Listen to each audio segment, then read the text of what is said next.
i Necmettin Spahijut Veton Surrujt, e din që ka thonë diçka. Veton Surroj. Po, e di unë. Ka pasur shumë gabim. Unë në këtë Pashk, me që më kujtove Veton Surrojin, Berat Buzhala, një që është nga Prizreni, si e ka emrin, e harrova. I ftoj të gjithë të vinë këtë Pashk në Mitropoli. Edhe me tunja. Patjetër të vinë. Vetoni që vjen. Unë i ftoj të vinë në Mitropolinë e Prishtinës, në qendër jemi, afër jemi, ju makinat i keni, edhe nëse nuk keni, një minutë lutem, edhe nëse nuk keni makina, ato ju asigurojmë ne si kish, vetëm që ata të vinë, edhe të shikojnë se si ne i bëjmë mesh. Bravo, kjo meriton doktor Gjigje, bravo. Profesor, tham pak më herët për veturin, ju nuk pajtuni sigurisht me Veton Surroj. Jo, as pak, po ndaj ai para ndoshta ka se e mendon Vetoni nuk e akoma nuk e ka të qartë që shteti i Kosovës nuk është shtet rastësor ose aksidental siç e ka quajtur. Është gabim. Është shtet i vullnetit të shumë njerëzve dhe i përkrahur nga Shtetet e Bashkuara të Amerikës dhe shumë vende të tjera.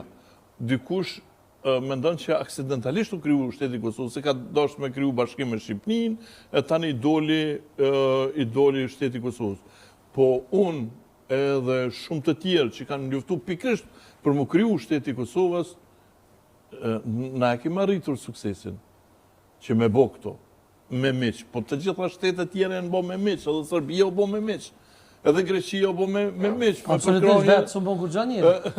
Të gjithë kanë pas përkrahje dikujt për të bërë të çka janë.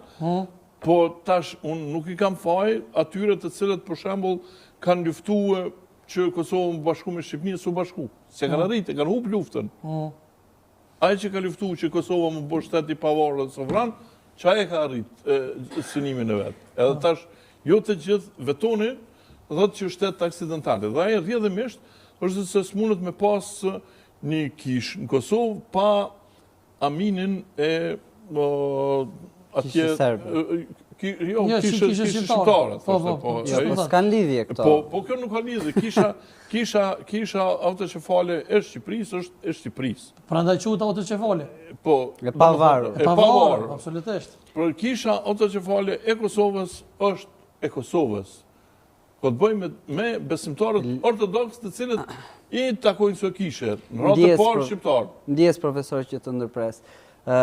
Kisha e Shqipërisë, që ta kuptojnë ata që nuk e din, kur mori autoqefalin, pra pavarësin, një nga kushtet që ishte për marrjen e pavarësisë ishte Kisha Ortodokse Autoqefale e Shqipërisë. Ka jurisdiksionin e saj shpirtëror dhe kanonik brenda kufirit shtetëror. Ju do thoni, po Kisha e Fanolit që është në Amerikë, Kisha e Fanolit që është në Amerikë, me shohet në 3 gjuhë, pra me shohet anglisht, shqip edhe rusisht. Kisha e Fanolit në Boston i përket sot që flasim jurisdiksionit të kishës ruse, Patriarkanës Ekumenike të Konstantinopolës. Nuk i përket kishës së Shqipërisë, as asaj të Kosovës.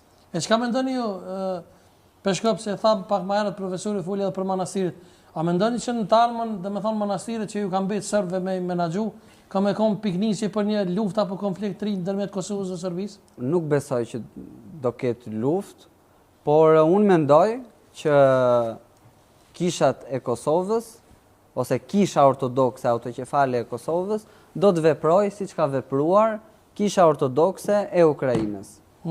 Pra, ne kur të vi momenti i duhur, do t'i drejtohemi kishës nën, Patriarkanës Konstantinopolës, për të kërkuar autoqefalin. Dhe pastaj është ajo që do të vendosi, ndoshta ajo mund të thotë që ne ju japim nesër autoqefalin, po Xhufka duhet iki.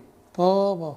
Ke po thirrje në herë para se me kalu të profesor, ke po thirrje këtu prej emisionit tonë që gjitha manastiret që janë Kosovë dhe që udhëhiqen nga serbët të kontrolluar se atje mund me pos armateme kështu? Unë këtë kam thënë, jam drejtuar kryeministrit atëherë, Albin Kurtit, po, dhe ashtu doli, sepse mbas disa ditësh doli manastiri Bajskës. A vazhdon ai mendim i juve për kishat për manastir? Po, manastiret serbe duan kontrolluar të gjitha, sepse ja kam thënë përveç qirive ke edhe ca armë.